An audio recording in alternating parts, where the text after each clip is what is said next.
Alright, Matthew, you ended up top 32, that's correct? Yeah, you had the European Championship with Heroes. You ended up undefeated, no? Yeah, 10-0 during Swiss? Yeah, that's correct. So I went 11-1 in the weekend. Yeah, awesome. Yeah, is there anything you want to say before you go to the deck profile? Free this bad boy. Yeah, free straddles. Alright, I think we'll get into Yeah, this. okay, let's do this. So obviously we played 3 Shadow Mist, 2 Bowman, and it's pretty much standard hero lineup as it goes for monsters. Yeah, like none of these need to make. The only thing is I didn't play any extra monsters because it makes the deck really inconsistent, and your deck is going to go for Dark Lords. So 3 healers, obviously you never want to cut this card at all. Triple Rhoda, that's also pretty good. Essentially you're going to search for your combo most of the time, but you can also search Shadow Mist. Triple Mass Change. Yeah, like the only change spell you want to play. And then, obviously, because you're going all these rounds, you need to play 3 copies of Patrick Hoban. Right. Because Patrick is love, Patrick's life. But in all fairness, you want to like focus. Like this deck is really versatile.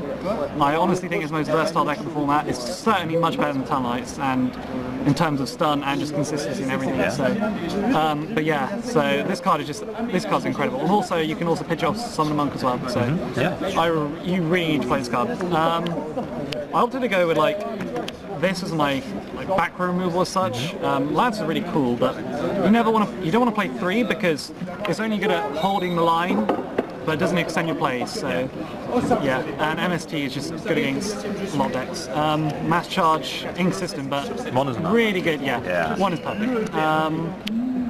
These cards are just okay, I guess. This card is amazing with Dark Lord, and Book of Moons is BA.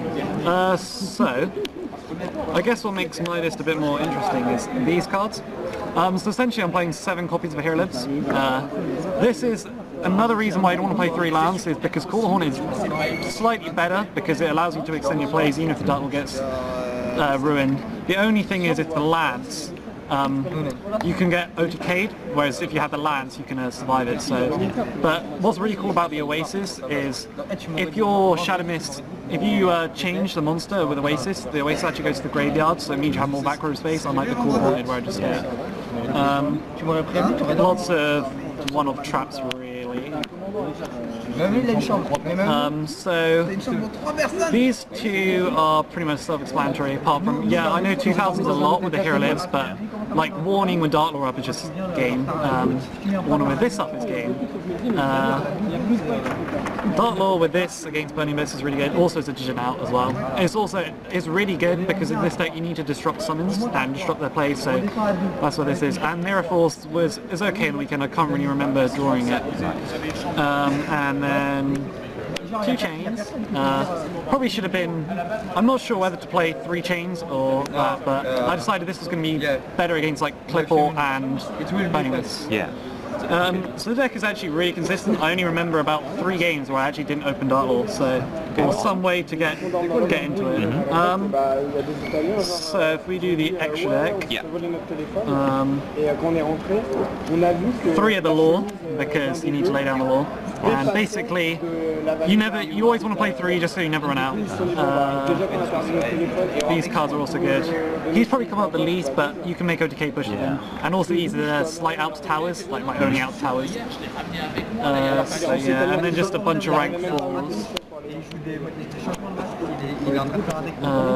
So Ragnar against Burning Mist mainly because you go second against Burning Mist, you better make a Dante, but make a Dark Lord, so they're forced to make a downward on top, which can give Ragnar 0 away.